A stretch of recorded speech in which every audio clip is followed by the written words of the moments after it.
Bem-vindo a essa semanária da Guerra Espiritual. Vamos continuar as nossas aulas sobre armas da nossa milícia.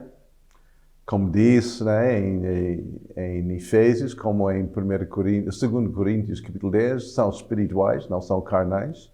Então não podemos pensar ou comparar as armas, quando falamos de armas, como nós conhecemos na área natural. Nem das griterias, nem de levantar a voz, nem da violência, não. Isso não funciona. Aquilo que funciona é aquilo que Deus nos deu, que são espirituais, contra aqueles rostos espirituais da maldade. Então, hoje vamos falar sobre 3 armas diferentes. Amor, a bênção e a oração. O amor é muito poderoso. A Bíblia diz em 1 João 4:18, diz que medo tem tormento, mas o amor perfeito lança fora todo medo. Uau! O amor perfeito lança fora todo medo. Então, se estás assim angustiado, estás com medo, a arma para ser usada é amor. Amor é o nosso relacionamento com Deus, porque Deus é amor. Ele nos ama.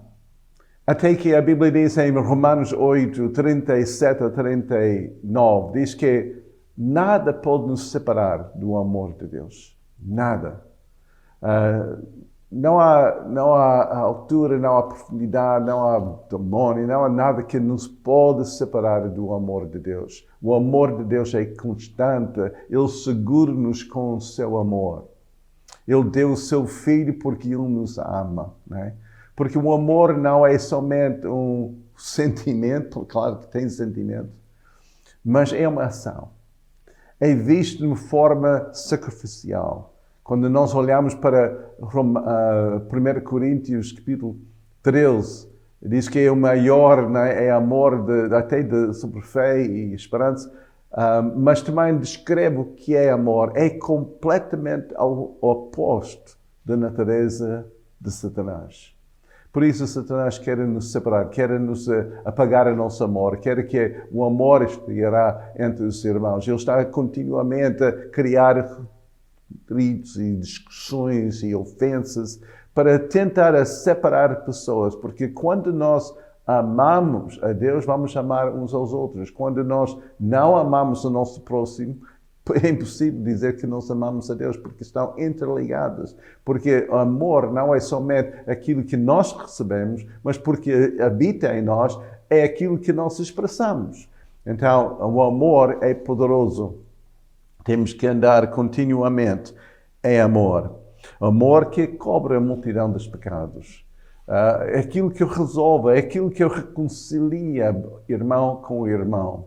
A Bíblia diz em 1 João, capítulo 3, diz que a diferença, em versículo 10, a diferença entre os filhos de Deus e os filhos do diabo é amor. Não é? Se nós dizemos que nós amamos a Deus, mas odiamos o nosso irmão, então estamos a mentir. O amor é tão importante, temos que viver em amor. É um amor entre os irmãos, aquilo que convence os incrédulos, aquilo que... Porque há um certo princípio, claro que há capacidade entre todos os homens, todas as pessoas, toda a humanidade, de amar o seu próximo, mas muitas vezes é condicionalmente. Né? Se me amar, eu vou te amar. Né? Se portar bem, eu vou te amar. E se há qualquer benefício nisso, eu vou amar. Mas o amor de Deus é incondicional. É amar mesmo quando nós não somos amados. Né? É amar quando a pessoa está muito longe, né? E que vira as costas e nós amamos. Junto com amor é perdão, é largar as ofensas, é ultrapassar as situações. Esse é amor. Fazemos isso porque nós amamos a Deus e nós amamos o nosso próximo. E só nisso que nós vamos vencer aqueles ataques do inimigo. O inimigo tem uma estratégia para apagar o teu amor. Ele tem uma estratégia para criar frieza, para criar distância, para separar as pessoas uns aos outros, para ocupar-te demasiado, para não ter tempo com Deus. Ele usa tudo para que o teu amor se apagar. Mas o amor de Deus nunca se apaga, é constante. E quando nós viramos a Ele que nos enche com o seu amor. Ele derrama em nós o seu amor, porque Ele quer que nós experimentamos essa liberdade no Espírito. Só nesta liberdade, só em amor, que nós vamos conhecer quem que Deus é. A segunda, que é a nossa quinta que nós temos falado, é sobre a bênção. A bênção é poderoso. A bênção é mais poderosa do que a própria maldição. Eu quero que nós abrimos em Lucas, capítulo 6, em versículo 28, diz o seguinte: bendizei os que vos maldizem e orai pelo que vos caluniam. Então, quando alguém que se levanta contra nós, e isso acontece com frequência, ainda estamos neste mundo, pessoas vão falar mal de nós, porque vários motivos, mas não se importa os motivos nem as razões. Mas a Bíblia diz que essas maldições, essas maldizentes, esses caluniadores, essas pessoas que têm, seja ciúmes ou usam a sua língua contra nós, temos que usar a nossa língua para abençoar. Êxodo, capítulo 20, quando fala sobre aquilo que é passado de geração em geração, diz que a iniquidade, aquela maldade, aquela maldição é passada pela da terceira, quarta geração para os que não acreditam em Deus. Mas a Bíblia diz, para os justos, a bênção é passada até 1000 gerações. Então, o que é mais poderoso? A maldição ou a bênção? Eu sei que nas minhas viagens eu tenho visto pessoas que têm medo de ser amaldiçoado. Qualquer coisa que corre mal na sua vida, eles pensam logo que alguém amaldiçoou, alguém fez qualquer feitiço, qualquer bruxaria contra eles e houve uma maldição. Então eles andam assim preocupados, né? Como quebrar isso. E muitas vezes eles vão para o bruxo ou para o feiticeiro para ter uma outra maldição, para contrariar aquela maldição que foi lançada contra eles. É aquele combate entre as trevas. Mas aquilo não resolve nada. Não resolve nada. Então, aquilo que resolve, aquilo que é a arma contra aquelas maldições é a bênção. Essa é a antídoto, essa é o remédio, essa é aquilo que Deus diz. Se alguém te maldize, então abençoa. Não é? E essa é a nossa arma poderosa contra todos os outros espirituais. A bênção significa a boa vontade de Deus feita ou manifesta aqui na terra. Quando Deus estabelece o seu propósito, Ele faz isso através da bênção. Ele fez isso com Abraão. Abraão, né, acreditava em Deus. É o pai da fé. E em acreditar em Deus, Deus abençoou. Então, essa frutificação, essa multiplicação, essa prosperidade, tudo tem a ver com a vontade de Deus manifesta aqui na terra. E essa é a bênção de Deus. Por isso é tão poderoso. Quando vai para qualquer sítio, em vez de tentar ser aqueles espiões de maldade, para ver o que está mal, né? E vamos expor isso. Não.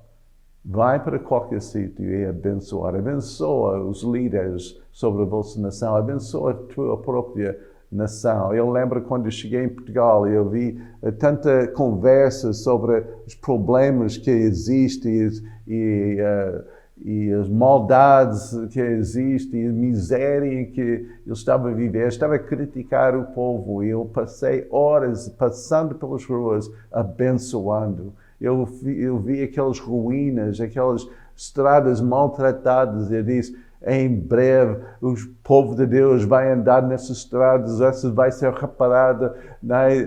Tenha bom ânimo, porque o Senhor está aqui, o reino de Deus é plantado, eu abençoo em nome de Jesus.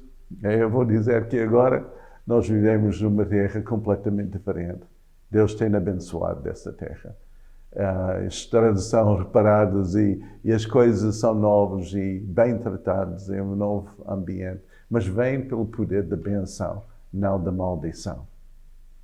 A terceira que eu quero abordar hoje tem a ver com oração. Oração é poderoso. Há muitos tipos de oração, mas eu vou focar um que é essencial nesta guerra espiritual. É chamada intercessão. Intercessão é quando nós tapamos a brecha. A brecha significa entra, okay, como ponte. Sessão é como abismo. Então é uma separação. Então é um ponte entre duas pessoas afastadas ou separadas.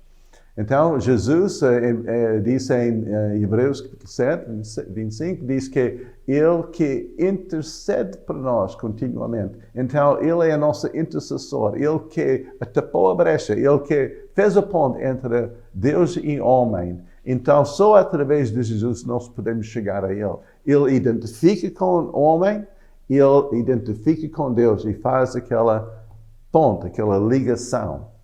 Intercessão é tão importante porque não é quando nós criticamos, quando nós falamos mal, nós perdemos a nossa autoridade em intercessão. Intercessão é a nossa identificação. Entrar na situação da pessoa e como que fosse nossa. E depois trazemos a pessoa a Deus e Deus a pessoa.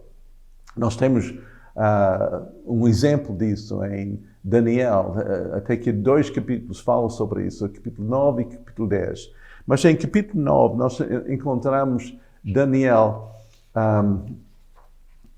intercedendo e também em 10 ele tinha lido a profecia de Jeremias. Jeremias diz que em 70 anos o povo de Israel ia ser liberto do cativeiro, ia voltar à terra de Israel. Estava assim, como escravos em Babilônia, que mais tarde foi conquistada pela Pérsia, e agora estava assim debaixo daquele domínio. 70 anos tinha terminado e Daniel começou a interceder pela libertação do seu povo. Mas ele fez uma coisa interessante. Em vez de somente dizer, lembrar Deus das suas promessas e a profecia, e agora tens que fazer, não. Ele identificou, ele começou a confessar os pecados dos seus antepassados, da geração anterior. Não era a sua geração. Podemos dizer, não era a sua responsabilidade, a sua culpa. Porque por causa do pecado eles foram levados a cativeiro. Mas agora, para ser liberto, Daniel tinha de tomar o lugar dos seus antepassados e, em humildade, pedir perdão. Assumir a responsabilidade. Ele disse, Senhor, nós temos pecado. Nós temos afastado de Ti. E nesta humildade, nesta forma de orar, houve algo a acontecer no céu. A resposta estava a vir. Nós encontramos aquele anjo com a resposta, mas entrou, quando passou pelo segundo céu, entrou num combate e houve aquele príncipe de Pérsia lutando contra ele, impedindo a vinda da resposta da oração. Ele tinha de chamar o auxílio de Miguel, que era arcanjo no céu, um dos querubins assim poderoso para enfrentar e combater contra o inimigo, contra aquele príncipe de Pérsia. Foi liberta aquela oração. E nós sabemos pela história que as coisas mudaram. E através do rei de Pérsia, eles foram libertos e eles começaram a voltar a Israel, construíram de novo o templo e as muralhas de Jerusalém. Então nós encontramos essa guerra quando nós oramos, quando nós intercedemos. Há uma guerra, não é? Que acontece. 2 Crônicos 7:14. Se o meu povo, não é? Que é chamado pelo meu nome, humilhar a si mesmo, buscando a minha face, dependendo dos seus maus caminhos. Não é? Então, quando o povo responde em oração, em humildade, em intercessão, ele diz que Deus diz que Ele vai ouvir e vai sarar a nação. Então é tão importante essas 3 armas: o amor, bênção e oração. Podemos falar muito mais sobre cada um destes, mas é só para entender a forma que Deus tem para vencer o inimigo. Muitas vezes não é como nós pensamos. Mas quando nós usamos essas armas, nós descobrimos que são poderosos em Deus para destruir as fortalezas e para libertar os cativos. Deus vos abençoe.